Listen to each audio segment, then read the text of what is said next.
Halo guys, kenalin aku Lily.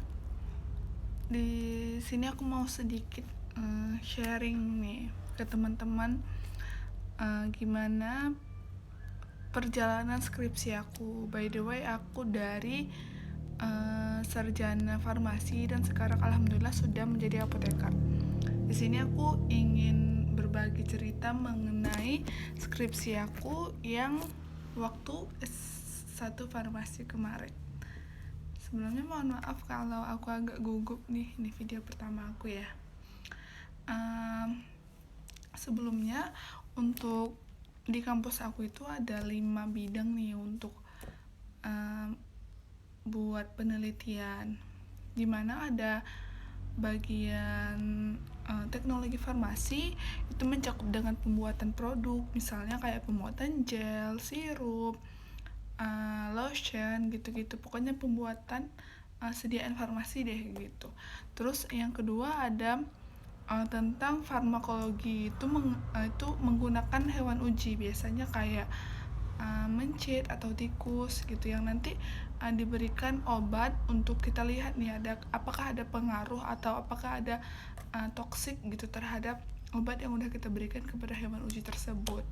Kemudian yang ketiga itu di bidang farmasi klinis, itu mengambil data di rumah sakit, puskesmas, klinik ataupun di mana aja yang sistemnya itu mengambil data di rekam medik gitu.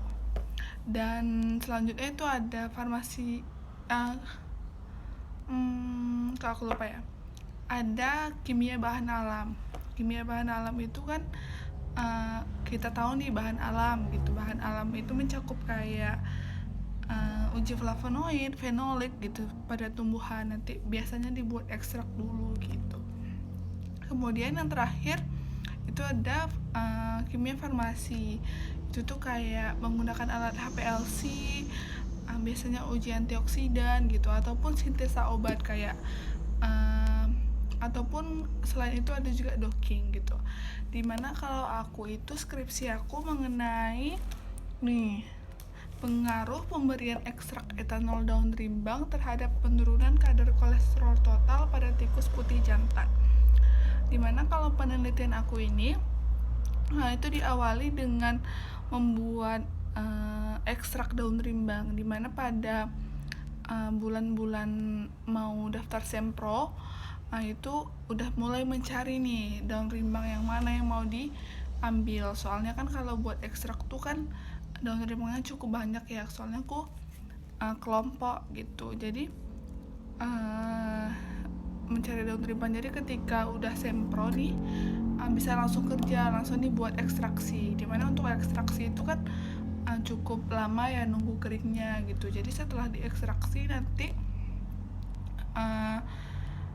ekstraknya itu udah kering, jadi kita berikan kepada hewan ujinya, tikus. Jadi tikus itu akan diberikan asupan, sebelumnya dibagi terhadap beberapa kelompok. Ada kelompok tikus yang diberikan ekstrak itu berdasarkan studi literatur yang udah dicari dan didiskusikan dengan pembimbing, itu bahwa daun rimbang ini dia mampu untuk menurunkan kadar kolesterol. Jadi untuk sampel positifnya itu menggunakan ekstrak etanol daun rimbang ini, dan untuk obatnya itu saya menggunakan atorvastatin gitu. Jadi nanti setelah pemberian 28 hari itu dilihat apakah ada terjadi penurunan kadar kolesterol total pada tikus yang udah diberikan pada satu kelompok ekstrak etanol dan satu kelompok lagi ator. Jadi nanti dilihat selisihnya gitu. Nanti setelah itu dilakukan analisis menggunakan ANOVA.